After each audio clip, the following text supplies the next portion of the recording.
Shalom Bapak Ibu Saudara, hari ini kita beribadah lagi dalam ibadah online GBI Jemaat Sola Gracia dimanapun saudara berada, dan baik di rumah dan juga yang ada dalam perjalanan. Oleh karena satu dua hal penting, kita beribadah bersama-sama, menyembah, memuji Tuhan, dan kita mendengarkan firman Allah.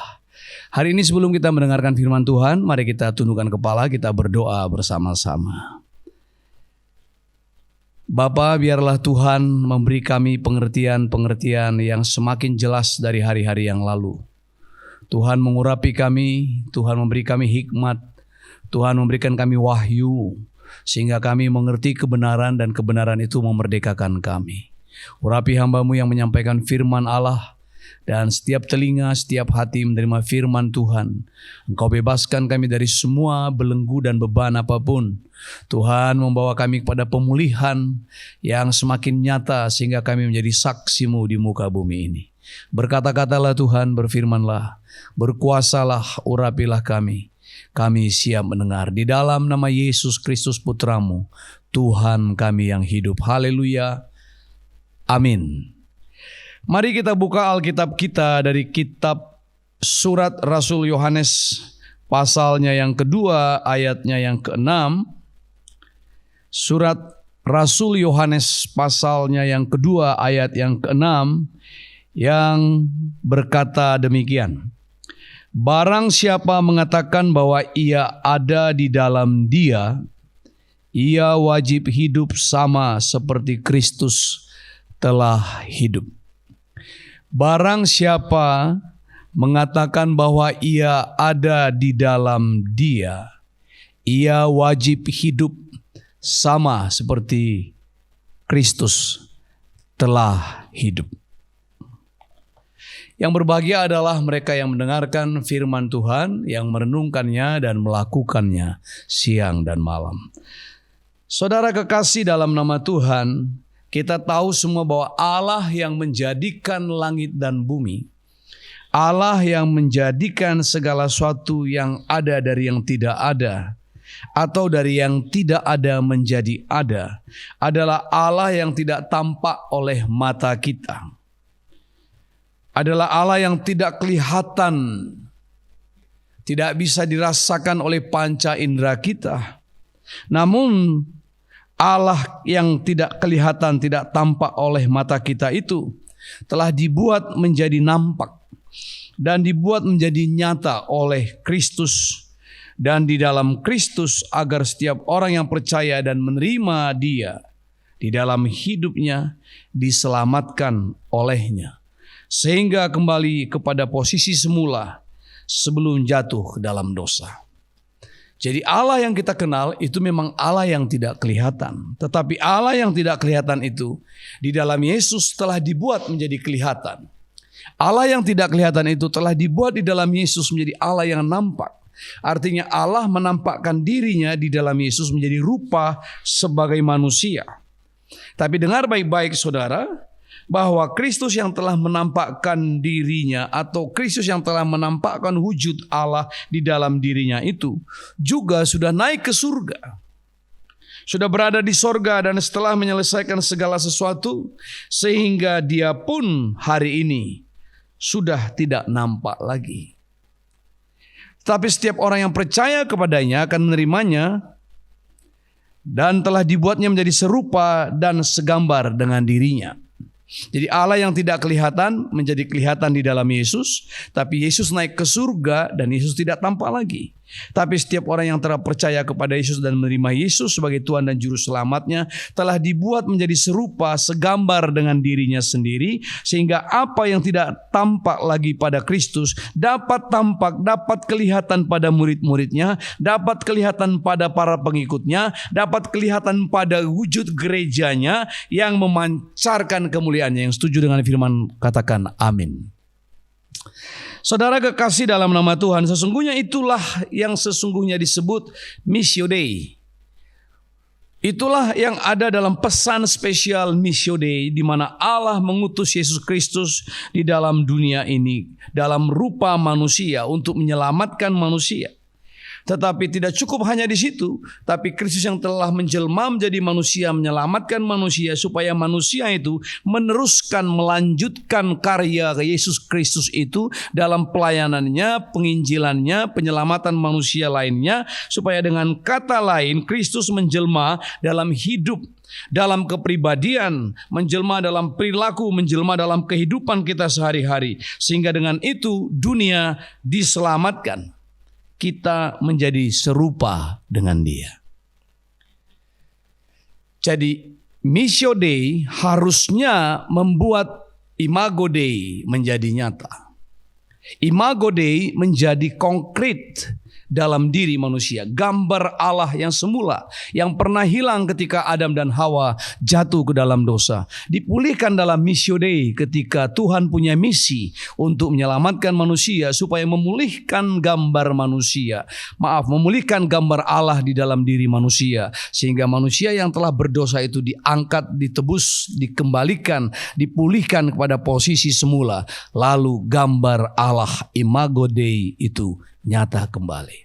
Tanpa tujuan itu, semua menjadi perbuatan-perbuatan agamawi semata. Yang setuju dengan firman Allah, katakan amin, saudara. Arti kata yang serupa dengan Allah itu artinya, saudara, satu wajah, serupa, se dan rupa. Kata se di sini adalah sebuah, satu.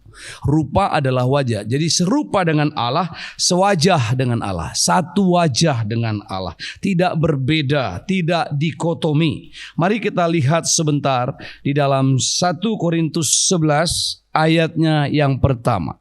Jadilah pengikutku sama seperti aku juga menjadi pengikut Kristus. Kata pengikutku sebenarnya lebih kepada imitasi.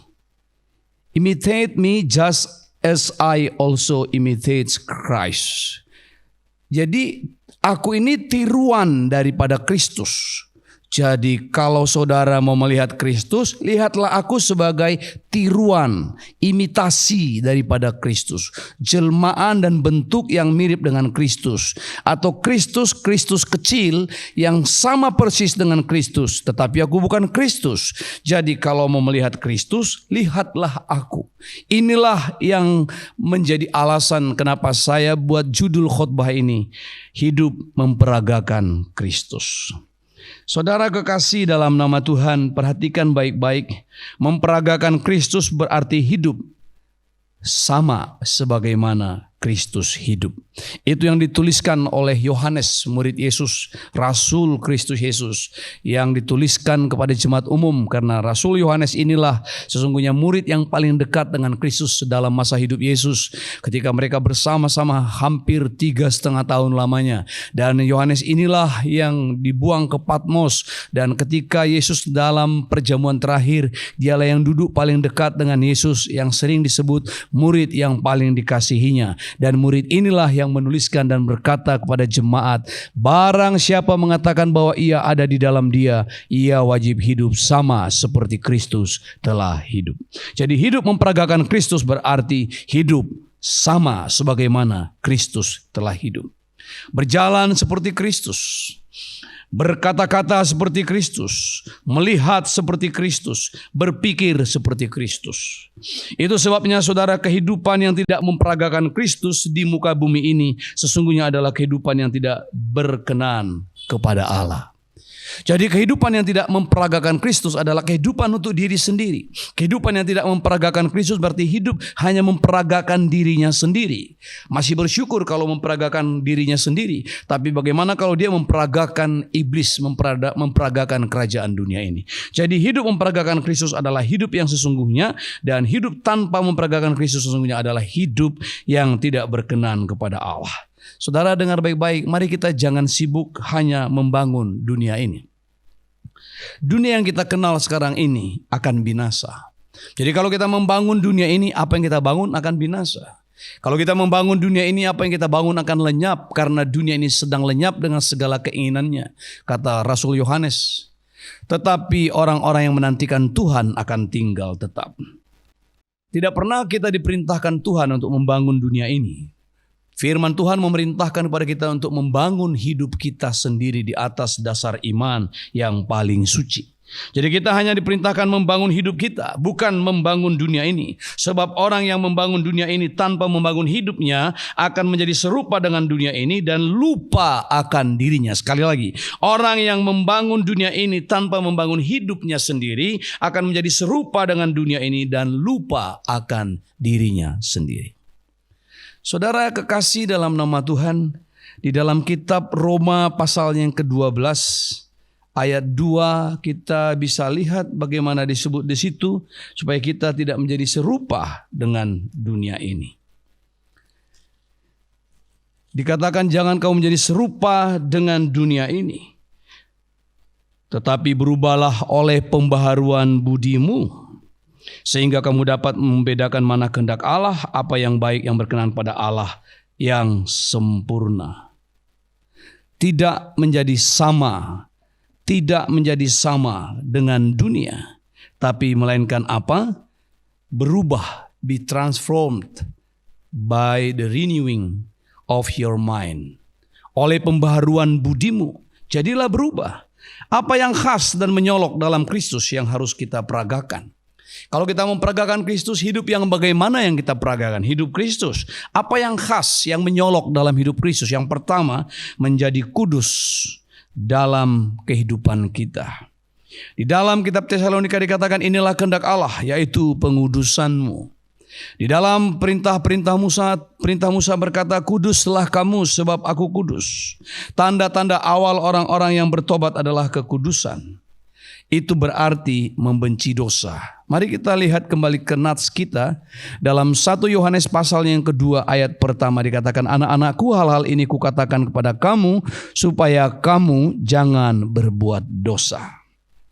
Jadi kekudusan adalah tanda awal orang-orang yang bertobat. Tanda awal orang-orang yang bertobat adalah kekudusan. Itu berarti membenci dosa. Itu berarti tidak berbuat dosa lagi. Itu berarti peka, sensitif terhadap dosa-dosa kecil. Itu berarti the clean hand and be stronger. Menjadi bersih tangannya dan kuat.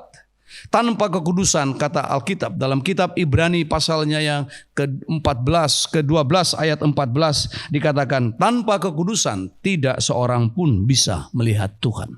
Tanpa kesucian tidak akan mungkin seorang pun melihat Tuhan. Itu sebabnya saudara, kita perlu kudus. Kalau kita memperagakan hidup Kristus di muka bumi, kita menyatakan kita ada di dalam Dia, kita harus tinggal dalam pengudusan. Dan memang pekerjaan yang pertama dikerjakan oleh darah Yesus terhadap orang-orang berdosa adalah pengudusan. Di dalamnya ada pembenaran, penerimaan kembali, reposition, memposisikan kita kembali menjadi anak-anak Allah. Dan tanda-tandanya adalah hidup dalam kekudusan. Akibat dari kekudusan itu muncullah kemuliaan. Saudara, tidak akan ada kemuliaan tanpa kekudusan. Di dalam kitab Perjanjian Lama, bahkan kitab Amsal dikatakan dosa menurunkan derajat bangsa, tetapi kebenaran mengangkat tinggi derajat bangsa.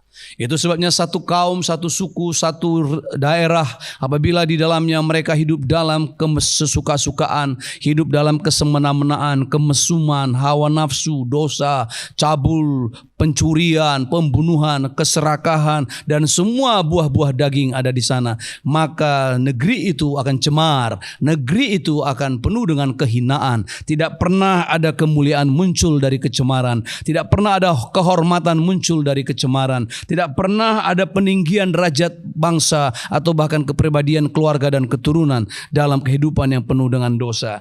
Tetapi orang yang hidup dalam kekudusan diberikan Allah kemuliaan. Jadi itu sebabnya kita harus hidup dalam kekudusan, karena kekudusan memberikan kemuliaan. Menjadi seperti Kristus, memperagakan Kristus di dalam pikiran kita. Jadi kudus di dalam pikiran. Saudara, mari jadi Kristen yang sungguh-sungguh, bertobat sungguh-sungguh. Jangan memikirkan harta orang lain seolah-olah menjadi hartamu. Jangan memikirkan, membayangkan milik orang lain menjadi milikmu. Jangan mendambakan istri orang lain menjadi milikmu. Jangan mendambakan suami orang lain menjadi suamimu. Hiduplah dengan apa yang ada padamu dan bertekunlah dalam kebenaran. Saudara, dengar baik-baik. Orang yang berandai-andai tidak akan pernah mendapatkan sesuatu yang benar karena dia tidak berpijak pada realita keadaan dirinya sendiri. sendiri. Tetapi kekudusan membawa kita kepada kebenaran bahwa kita ada di sini karena kasih karunia dan Kristus telah membebaskan kita. Lalu Dia memampukan kita untuk melakukan perkara-perkara besar bagi kemuliaan Tuhan. Iblis tidak takut kepada pribadi yang berkarisma. Dengar baik-baik, hanya kepada orang yang dikuduskan. Iblis tidak takut pada orang yang banyak talenta, hanya kepada orang yang dikuduskan. Iblis hanya gemetar dan gentar hanya kepada pribadi yang kudus dan takut akan Allah. Yakobus pasal 4 ayat 7 berkata, tunduklah kepada Allah dan lawanlah iblis, maka dia akan lari daripadamu. Jadi jangan sampai kita keliru seolah-olah iblis takut kalau kita kaya, iblis takut kalau kita pintar, iblis takut kalau kita cerdas, iblis takut kalau kita multi talent, iblis takut kalau kita punya karisma. Justru iblis mencari orang-orang kaya, iblis mencari orang-orang pintar, iblis mencari orang-orang yang multi talent, iblis mencari orang-orang yang besar pengaruhnya, tapi tidak takut akan Tuhan. Yang setuju dengan saya katakan amin. Kekudusan adalah senjata ampuh dalam peperangan rohani kita. Saudara, sekali waktu Yosua bertanya-tanya kepada Tuhan dan merasa terpukul karena mereka dikalahkan oleh Ai. Artinya Ai tidak bisa mereka kalahkan. Persoalannya ternyata ketika Tuhan berkata, kalau kamu berperang jangan ada yang mengambil barang-barang yang semestinya dibinasakan tetapi menyimpannya. Semestinya dirampas, dibuang, dibakar dan tidak dibawa ke dalam perkemahan. Tapi ada yang bernama Achan. Achan ini membawa barang yang semestinya harus dibakar, dibinasakan, dibawa, disembunyikan di rumahnya. Berapa banyak kita punya barang-barang di rumah kita.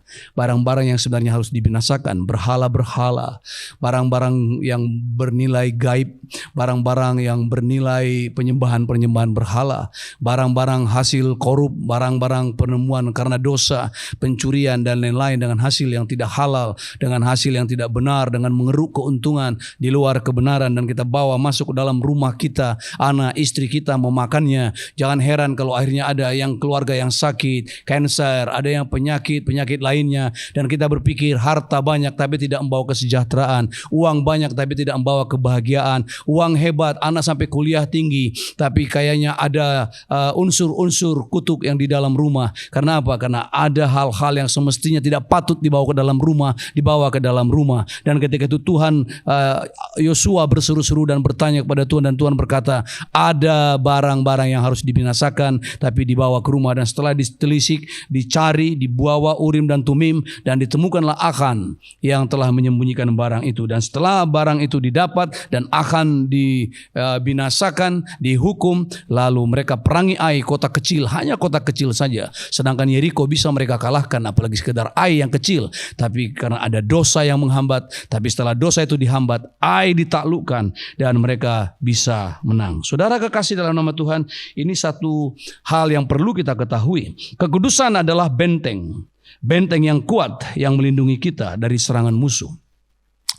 Jangan banyak sekali orang-orang yang sering sekali datang pada pendetanya, sering datang kepada gembala sidangnya, sering WA berkata, Pak, mohon bantuan doa ya Pak, Pak mohon bantuan perlindungan ya Pak, bawa kami dalam doa ya Pak, Pak tolong Pak. Saudara dengar baik-baik, saya tidak mengatakan bahwa salah saudara minta doa dari gembala sidang saudara. Saya tidak mengatakan bahwa saya tidak suka kalau saudara minta bantuan doa. Tapi dengar baik-baik, kalau saudara hidup dalam kekudusan, hidup dalam kebenaran, saudara tidak perlu merengek-rengek minta didoakan. Saudara tidak perlu berbagi WA di dalam berbagi pokok-pokok doa di WA group, atau saudara tidak perlu sibuk pindah dari persekutuan doa satu ke persekutuan doa lain. Tapi kalau saudara hidup berkenan bagi Allah, hidup dalam kekudusan, hidup dalam kesucian, hidup dalam kebenaran, saudara meminta Tuhan sendiri menjadi benteng hidup saudara. Bahkan kekudusan saudara menjadi benteng. Saudara bisa belajar dari kehidupan Ayub.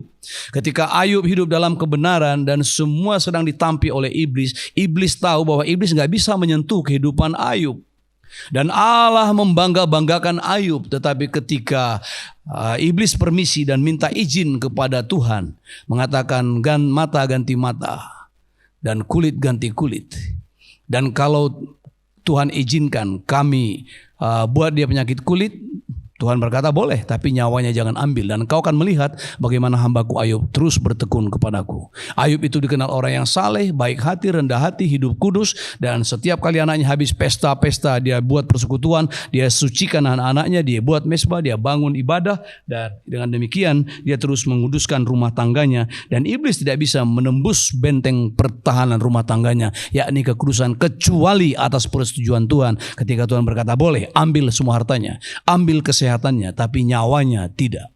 Sehingga akhirnya Ayub didapati benar. Saudara perlu ingat lagi serial khotbah tentang Ayub dengan 7 hal yang memperkuat Ayub dalam penderitaannya sehingga dia menang.